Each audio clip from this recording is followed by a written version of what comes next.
पक्षाचे सर्व सन्माननीय सदस्य, सम्माननीय कार्यकर्ते, बहनों और भाइयों,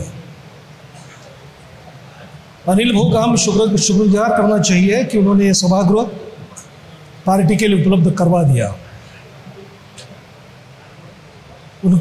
उनको धन्यवाद देते हैं हम। आज 16 अक्टूबर, मैं थोड़ा सा हिस्ट्री में जाऊंगा। मुझे बताया गया कि आप हिस्ट्री मत बताइए, आपकी पार्टी है, आप क्यों चुनाव लड़ना चाहते हो, जब तक आप लोगों को समझाएंगे नहीं तब तक आप आगे बढ़ नहीं पाओगे। क्या मोटो है आपका, क्या ध्येय है आपका, आप किस लिए चुनाव लड़ना चाहते हो? क्या सिर्फ सत्ता में आने के लिए? क्यों लड़ना चाहते हो? मैं किसी के ऊपर कोई आरोप नहीं करूंगा। मैं जानता हूं कि आज 16 अक्टूबर है। थोड़ा सा हिस्ट्री पढ़िए आप। 16 अक्टूबर 1956, 1956, क्या हुआ उस दिन? 10 अक्टूबर 1955 को फजल अली कमीशन का रिपोर्ट पब्लिश हुआ, 1955। उसके बाद ठीक 1 साल बाद विदर्भ राज्य या सिपेंड बेरार हम जिसे बोलेंगे, उसका बलि चढ़ाया गया। 11 अक्टूबर 1956 सिपेंड बेरार असेंबली का आखरी का सेशन, मध्य प्रदेश विधानसभेचं शेवटचं अधिवेशन, उस सेशन में सिपेंड बेरार के तत्कालीन राज्यपाल पट्टाभी सीतारामैया का संदेश पढ़कर सुनाया जाता है कि इसी वक्त यह सभागृह विसर्जित किया जाता है। 11 अक्टूबर 1956, 4:25 सभागृह विसर्जित होता है और सिपेंड बेरार राज्य बर्खास्त होता है विधानसभा के साथ। यह सच है। इसलिए आज जो 16 तारीख है, वो आज उस 16 तारीख की हम याद कर रहे हैं। क्या हुआ 16 तारीख? 11 अक्टूबर को विधानसभा ने बर्खास्त हो गई, हमारा सिपेंड बेरार बर्खास्त हो गया। और 16 अक्टूबर को जो नया मध्य प्रदेश होने वाला था, वो मध्य प्रदेश के सीएम पंडित रविशंकर शुक्ल, विंध्य प्रदेश विश्वंभर शुक्ल, मध्य भारत के मुख्यमंत्री और उसके साथ साथ भोपाल के मुख्यमंत्री, उनकी बैठक हुई थी 24 जुलाई 23 जुलाई। काय के लिए? कहां पर हुई? नागपुर में हुई 1956 में। किसके लिए हुई? कि नया मध्य प्रदेश हमको गठित करना है, उसमें कितने संभाग रहेंगे, उसमें कितने डिविजन्स रहेंगे, उसके लिए मीटिंग हुई।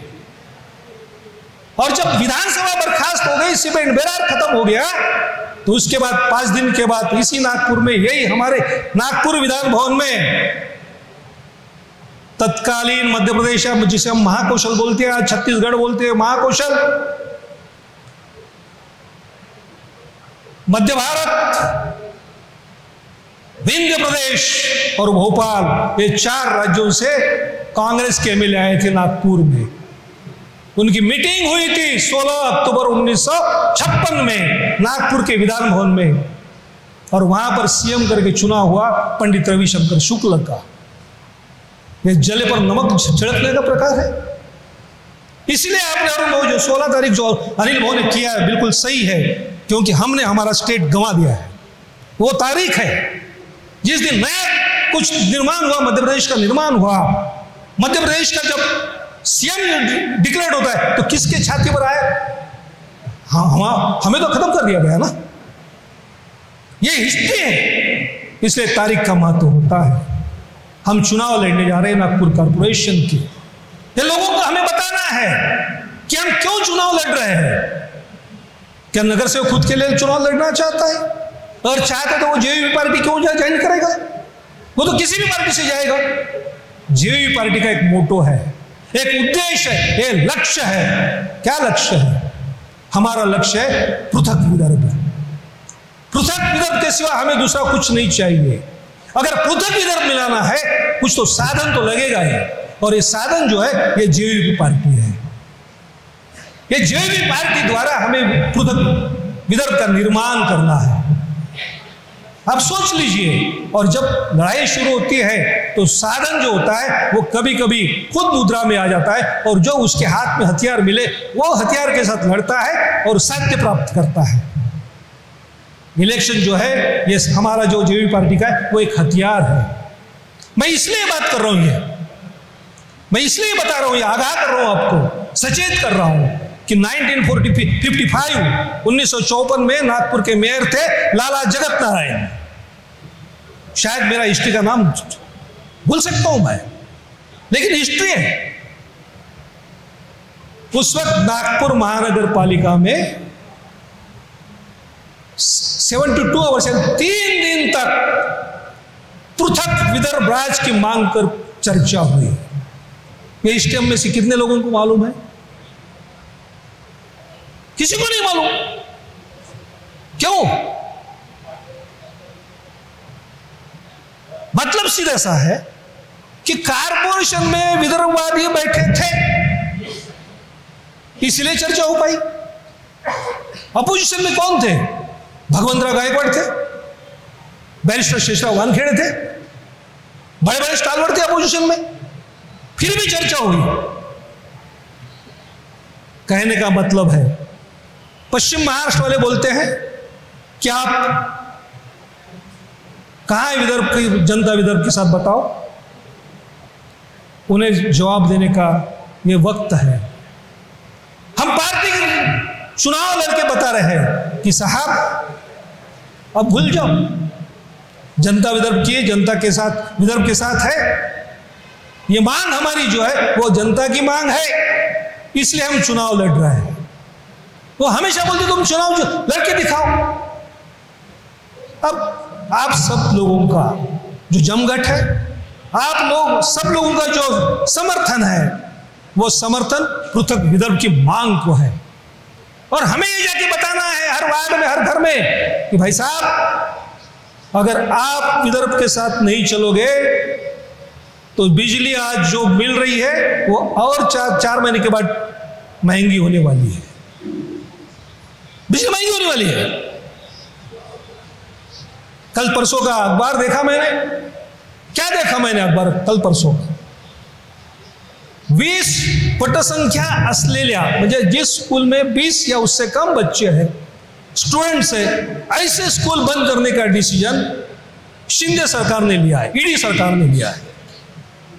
E for Eknath, D for Devendra, ED government ने लिया है। अब मैंने लिस्ट निकाला, मैंने लिस्ट पढ़ा, तब पता चला कि पुणे हमसे आगे क्यों है। ये जो स्कूल बंद होने वाले हैं उसमें से 1132 या 42 इतने स्कूल अकेले पुणे जिले में है। और हमारा जो विदर्भ का जो अमरावती रीजन है, 5 जिले, कितने स्कूल है? 1128। यानी अकेला पुणे जिला इज इक्वल टू हमारे विदर्भ के 5 जिले। कैसी तफावत है एजुकेशन की। वहां का बच्चा ज्यादा दूर उसको पढ़ने के लिए नहीं जाना चाहिए, अगर गांव में स्कूल खोल दिया। और हमारे तरफ 5 जिलों के लिए इतने स्कूल वो बंद करेंगे, वो बात अलग है। लेकिन आज तक की हिस्ट्री, आज तक का इतिहास, आज तक का लेखा जोखा किससे मांगेंगे हम तो तुमको ही पूछेंगे कि भाई साहब इतनी कृपा कैसे किया आपने पुणे के ऊपर, हमारे ऊपर क्यों कृपा है आपकी, हमको बताओ। हम ये भी पूछेंगे कि भाई साहब बिजली का रेट क्या चल रहा है, तुम्हें कितने में मिलती है, हमें कितने में मिलती है।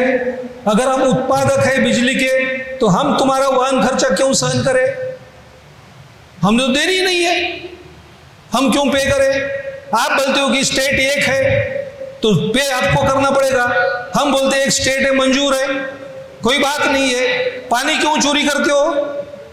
पानी भी चुरा के लेके जाते हो आप हमारा जो विदर्भ है वो गोदावरी बेसिन में आता है, गोदावरी से उपखोर उसमें विदर्भ आता है, और हमारा पानी कहां जाता है? पोचमपल्ली धरण। कहां पर है पोचमपल्ली? आंध्र प्रदेश, विजयवाड़ा।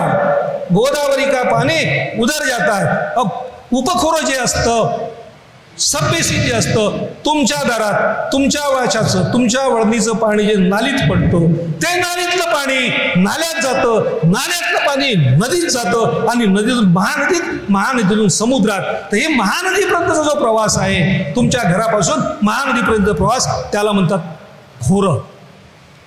अब तुम्हाला तुमच्या घराचं पाणी कुठं पोहोचतंय? पोचमपल्ली धरणात। त्याचं त्यांनी काय केलंय? 1978-19 मुख्यमंत्री कोण होते? शरद पवार। आंतरराज्य करार असतो तो लवाद असतो, उस लवाद के अनुसार लवाद के सामने केस गई, उसमें महाराष्ट्र सरकार ने बोला कि भाई हमारा तो कोई ऑब्जेक्शन नहीं है, उनके बाप का तो कुछ जाता ही नहीं ना, पानी तो विदर्भ में जा रहा है।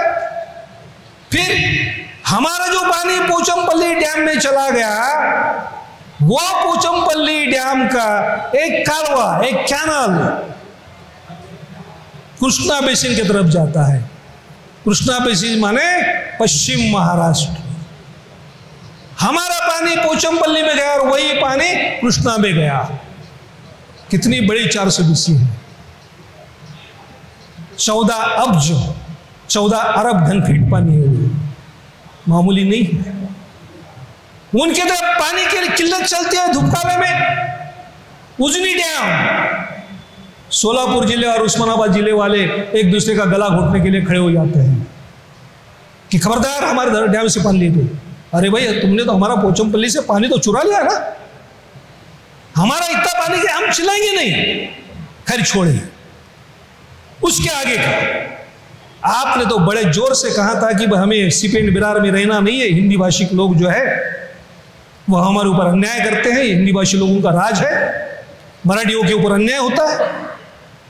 उसके साथ साथ आपने यह भी जोड़ दिया कि ये हमारा जो वराट जो है, वराट का जो रेवेन्यू है, वो रेवेन्यू ये गवर्नमेंट सीपी एंड बिरार वाले जो है, महाकौशल के नेता जो है, वो वराट के रेवेन्यू महाकौशल पे खर्चा करते हैं। लक्षात घ्या, ट्रिक्स।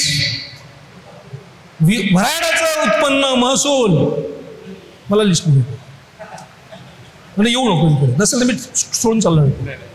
माझं जर भाषण तुम्हाला आवडलं नसेल तर मला हातावरून करत सगळं निघून जाईल, करून हो प्लीज। कारण लिंक जर तोडणार असाल तर मी बोलणार नाही,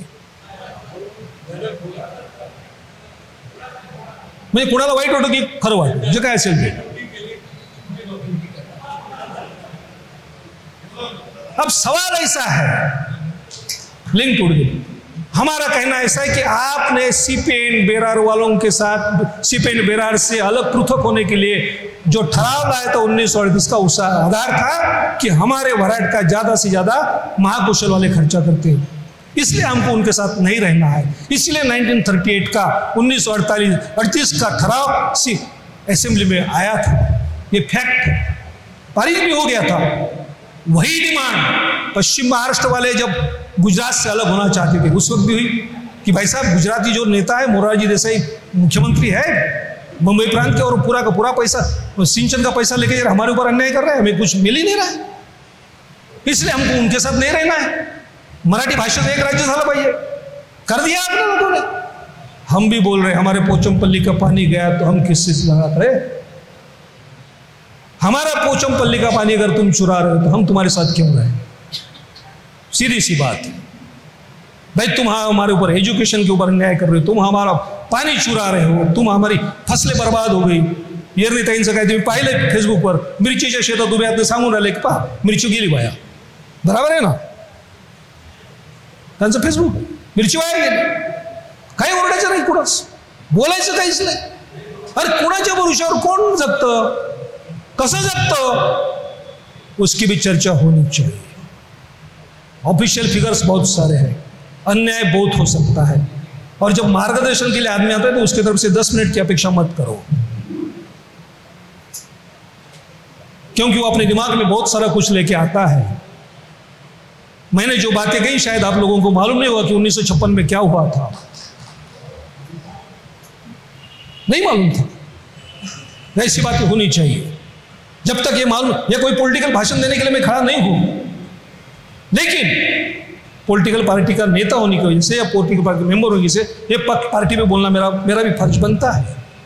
लेकिन जब तक आपको शिक्षित ना हो आप, तब तक आप कार्यकर्ताओं के सामने, दुनिया के सामने जाओगे कैसे? खाली हाथ? कोई रिक्शा वाला पूछे कि भाई साहब हम आपको वोट क्यों दे, जरा बताओ तो आप क्या बोलेंगे? नहीं यार पार्टी खड़ी है, पार्टी के लिए दे दो। ऐसा थोड़ा ही होता है।